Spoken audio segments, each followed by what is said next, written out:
Someone, I felt horrible because this person has been the victim of gang stalking.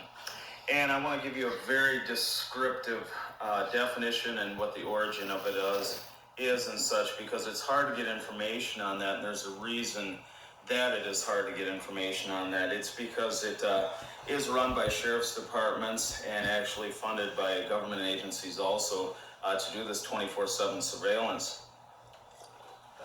It started out to be against, let's say, people they suspect of terrorism, or if somebody's missing and they think a husband has killed the wife or something, they can surveil them and do different things. But this is different because they're specifically psychologically targeting people to break them down, and it actually brings a lot of people harm, and some people commit suicide from that. So I'm going to go through, but this man that had a video on it, he was really concerned, and I felt horrible for him, and his mind's going all directions and things. So what I did is I left a comment for him, but I felt horrible for him, so I'd be able to give him the proper information to help him get through this. Because for some people it's really hard. I was lucky I was tipped off by some people that actually do it, by one person. So I'm going to read what I had left for him in the comment section. Gang stalking is coordinated by the sheriff's department. A confidential informant told me he was an informant, and I never knew that, and this was a friend of mine. He felt bad because he told me that I was placed on the list. He told me because they put me on the list to be a targeted individual, 24/7 surveillance, after I turned in a dirty cop. The confidential informant, my friend, told me their ultimate goal is to trigger you to get you to commit suicide after they stalk you and isolate you. They will break in your house and even do things to double your bills, etc., to also target, so they can also target your finances. They are doing things to systematically make you waste money fixing, replacing, and spending on things you shouldn't have to because they sabotage things. My friend had said at their Masonic Lodge, many of the Masons there were on the list to stalk and harass people also, but the most people that they use are the confidential informants that do surveillance and other things for the police department, and you like controlled buys and different things like that. But there's a difference between surveillance and harassment. This they want you to know, and they want to harass you and psychologically come against you. When they could get someone to finally commit suicide, he said that they would throw parties and celebrate that like it was a big joke. It wasn't as bad for me because I knew what was going on, since my friend had thankfully tipped me off to what was occurring in the sheriff's department, the different individuals that were doing this. Within 1 month of him telling me that I was on the list and that they were coming at me, they found him dead from a diabetic thing. He was 36 years old and his name was Josh. That's a pretty odd coincidence. Your vehicle is the biggest thing they'll mess with. They will do things to have your check engine lights come on, scratch the vehicles constantly, break things that you've just had repaired, put like small little cuts in the upholstery or on the dash, and little things, cut with a razor like on your radio into the plastic and things like that. One thing they loved doing to my vehicle was cutting the steering wheel with knives. I'd go into a store and come out and go to turn my wheel, and then you'd have cut up areas on the wheel so they could let me know that they broken my car just to mess with me. And I did file police reports on this. This isn't something weird. It's actually documented and stuff. And I did that even knowing law enforcement and their informants and different people involved in this program were doing it, but just to get it documented. But I knew it wouldn't go anywhere. And it was funny, too, even when I'd call in to document this. And they also killed my children's pet rabbits out of lock cages and many other things, broke into my house, did lots of things. But I would call to file a report just to get it documented. And, it would take like 6 hours for anyone to show up. And it's not that they were busy, it's because I was hated, I'm on the list. So it'd take just a super long time, then they'd show up with somebody that's like equivalent to like a parking ticket cop, and, it wouldn't go anywhere. I think that at one point, I can't remember if the animal was killed or what, but, I wanted to show that there was a little bit of an escalation there. I think that's when they killed the animals and stuff. I filed police reports, but I knew law enforcement was the ones doing it, so they wouldn't go anywhere, blah, blah, blah. Even when I filed the reports, they weren't even busy. I just talked about that. They've slashed at least, I would say at least 6 or 7 tires, motorcycle tires, do different things. If I parked my car like in the parking ramp and go downtown and stuff and leave it there, if I had some drinks or something, I would come back, and not only would my battery be dead, they would actually kill the battery, drain the battery, but then they would unhook the battery cables from the battery to make it obvious that it wasn't just an accident, you didn't just leave your lights on. No, we actually drained your battery and unhooked the cables from the battery. It was pretty pathetic. Let's see. They'd break in my house and let some of the pets out of the cages. So I'd come home, and here's these, closed up cages, and I've got animals running around the floor. They thought that was pretty funny. I did put some surveillance cameras out that just break the cameras.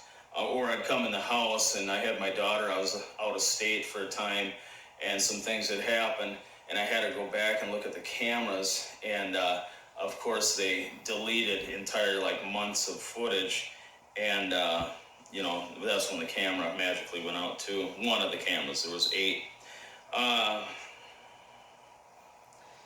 girl in the bar tipped me off on more than one occasion, and more than one different girl, that they'd approach them in the bathroom, and those people would tell them that they should stay away from me because I'm violent, and one person even told them that I was a child molester and I was a felon. I'm not a felon, I'm not anything, but they would tell them these lies to slander your name, to get people to hate you, so that way they're easier manipulated too if they want to use them against you. They think they're actually doing a good thing for their community.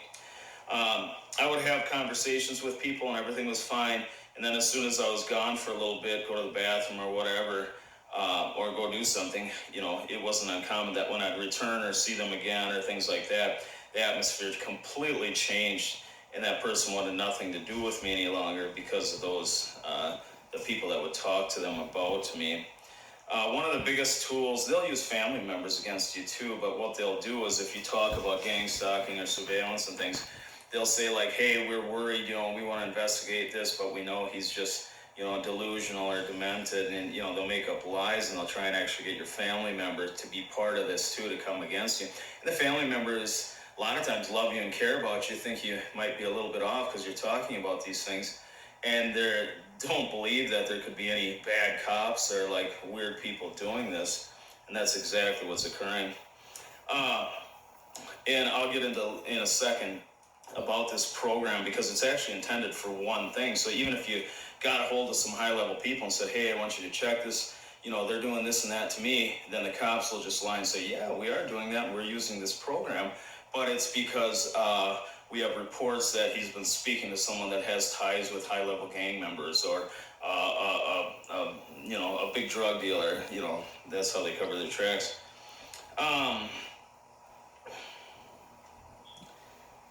One of the biggest tools they use, like my friend, and how they used him, is he was a confidential informant for the sheriff's department, and that way those guys were already in place. They already knew surveillance, they already knew how to do controlled buys, they already knew how the other people were monitoring them while they were trying to extract information and buy drugs and do these different things.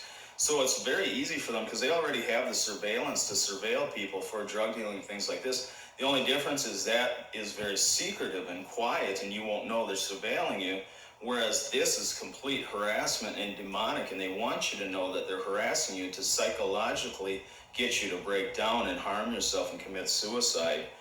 He said, when he told me that, he told me, he said, I'm worried about you and this and that, and these guys have actually, killed people and had people, these people have killed themselves because it had gotten so bad that they took their own lives, and then these people would laugh and high five, and they'd actually have a party, and there was actually funding for these things when they'd get together for doing such a good job and stuff. I mean, it's real sick. Let's see. Let me get to that in a second. The sheriff's department is coordinating most every part of it. It was supposed to be used to track psychotic people or pedophiles or actual stalkers, violent people, violent gang members, terrorists, suspected terrorist members, people that come over here. Uh, let's say someone came over from Iran, obviously they're going to surveil them, if they have ties to terrorist organizations and things, and that's how they surveil them. They don't harass them in that sense, though, but they do the same type of surveillance, but it's just not the harassing psychological part to get those people to try and harm those people. It's to watch them. My friend said the sheriff's department would even use gas and high-level targets to enter homes while the people were in the homes sleeping. And that was the same type of things they do in like hostage situations. Or I remember there was a case where there was one guy that grabbed a kid and barricaded himself like under the ground in this little thing.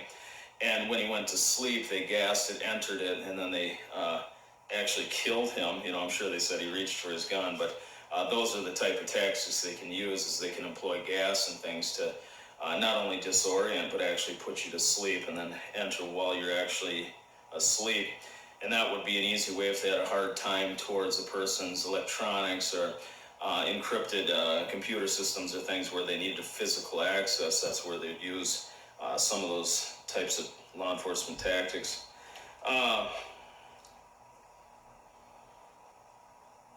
Oh, and then when he was telling me about like going into people's houses when they were sleeping and things like that, and some of these different things they were doing, he got real nervous and he just looked at me and his eyes were kind of sad, and he said that, he could be the one that gets targeted for telling me to do this. Before he talked to me too, we were out in the country and he right away pulled the batteries out of our cell phones and we went and put them in the car.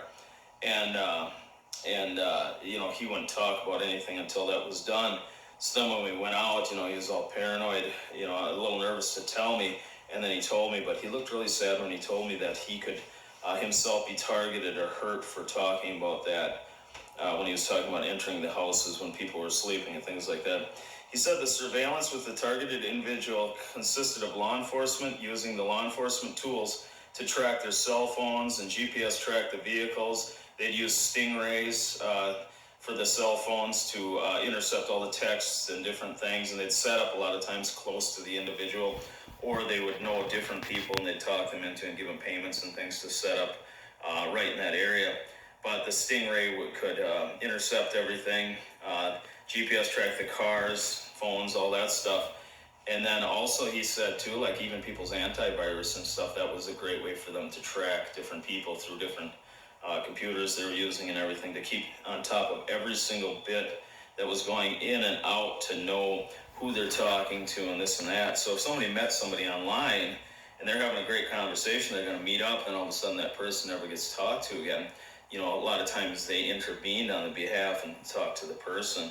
And this is a legal process. That's the problem. But the process that they're doing, they're not doing legal parts of it. They're not supposed to, they can surveil you and harass you, but they're not supposed to actually break things of yours, or kill kill pet animals like mine, or cut up my steering wheel, the things I have documented with the police department. Let's see. So basically everything, there's a mirrored way of the different surveillance tools and the ways that they copy your phone and stuff, it's actually mirrored. So everything you see, they can see. Every text